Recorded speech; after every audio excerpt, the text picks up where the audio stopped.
Hi, everyone, and welcome. This is Amy Cooper with Rise. I am interviewing exceptional women in insurance who rise above. And today we have Michelle Raue joining me. Thank you so much, Michelle. Well, thanks for having me. I've been watching your episodes. They've been really good. Happy to have you on. So, for those who don't know you, could you tell us a little bit about your role? Currently, I am the Chief Claim Officer and Transformation Office Lead for Preferred Mutual, little regional carrier in the middle of New York. Awesome. Awesome. So, tell us, maybe a little bit of your experience in the insurance industry. What challenges have you faced as a woman, and maybe how you got started in the industry? Uh, so the challenges and the start are probably all in one. It'll tell how I got started will tell you what the challenges were for women back then. Um, I got a degree in banking and was in a bank and got taken over by the federal government. So I said, what am I going to do now? And there was a claim office down the street. And my friend said, let's go apply for a claim job. I didn't even know what claim reps did, but that was with State Farm long time ago. And I went to the interview and there was a table with 5 men on one side and a chair on the other side for me. And I sat there. And one of the men at the end of the table was leaning back and had his feet up on the table.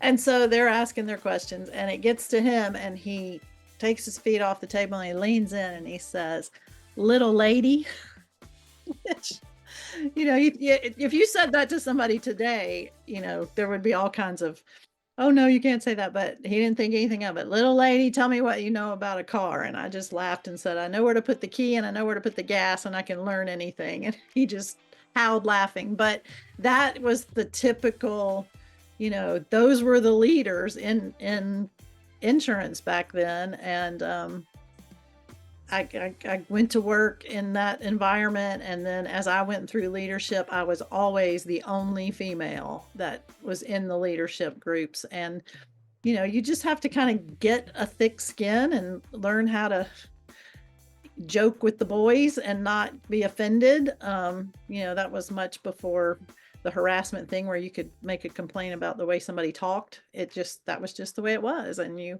um, I didn't go through anything really terribly offensive, but they talk about boy things and you're a girl and you don't know all of those, and you just kind of have to go with the flow and do it. And I'd go to, conferences and it'd be 90% men, 10% female.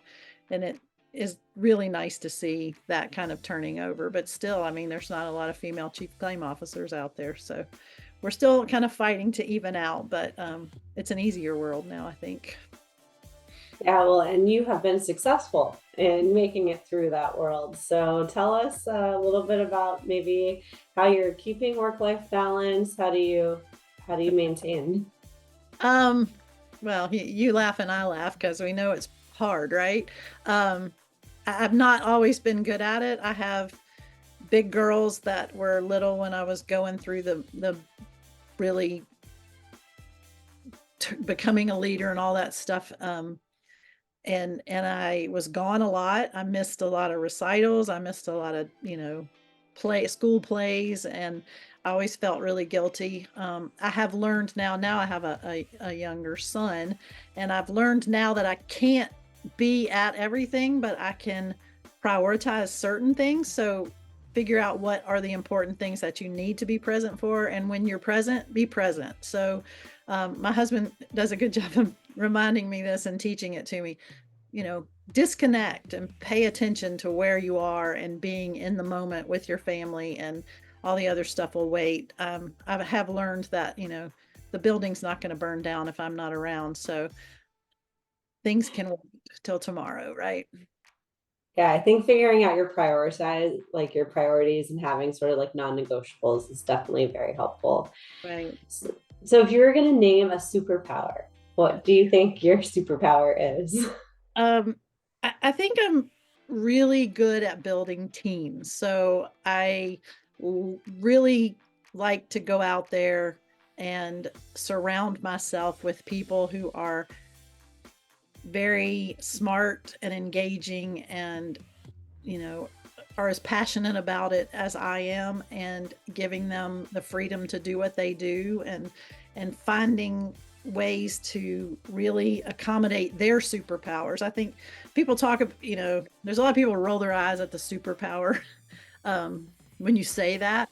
But I do believe that people are really good at certain things, and you benefit more leaning into those than trying to fix the things they're not so good at. And so if you can find a way to use all of those skills of people on your team where they balance each other out, I think that that's how I've gotten as far as I am, is because of the teams that have lifted me up. And that has always been one of the things that I think I've been really good at.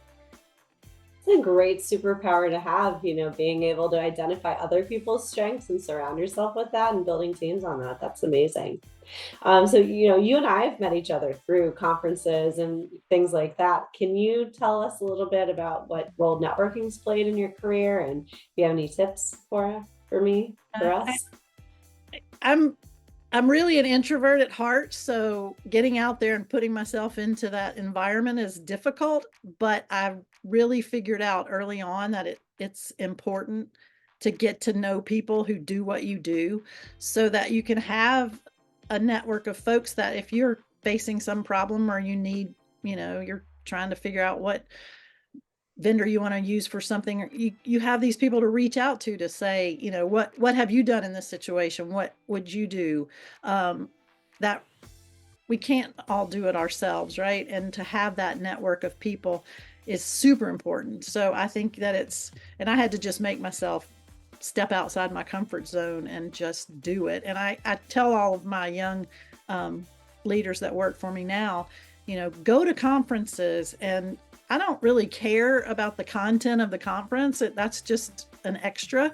Go and meet the people that do what you do, so that they can, be that network for you. And it needs to be people who aren't in your own environment all the time, folks who do it outside, so you can just get a broader worldview of what insurance is and what people are doing out there. Yeah, that's great advice. Do you have any advice for women who are just getting started in their career in insurance? I don't now. I'm not sure that there's a need to differentiate. I mean, it's going to be harder when you're a woman, because unfortunately, I don't know if we ever progress past the fact that we take on a bigger responsibility at home. But we talked about that. I think you got to figure out, your priorities, and get that right. But I just think that anybody, and as they enter this industry, or any industry, find what you love to do, and figure out how you can gear your career towards that, right? So whatever is your superpower, or whatever makes you jump out of bed in the morning to want to go do, just kind of look at where you are and figure out how you can navigate yourself into that more. Because I tell people all the time, you should do a job. If you have to do a job every day, it should be something that if you won the lottery, you wouldn't want to quit. And everybody always looks at me like I'm crazy, like who wouldn't quit if they won the lottery? But I really love what I do, and I would think really hard if I won the lottery about, am I ready to quit this? Because I really enjoy it. And I think it's because I've kind of created my path into things that I like to do.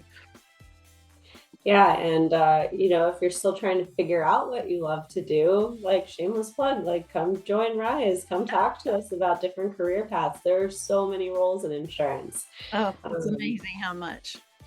Yeah, and you know what, Michelle, not everyone knows all like how dynamic the industry is, and just kind of want to end on this question. Do you like what would you say if you're trying to sell somebody into joining the insurance industry?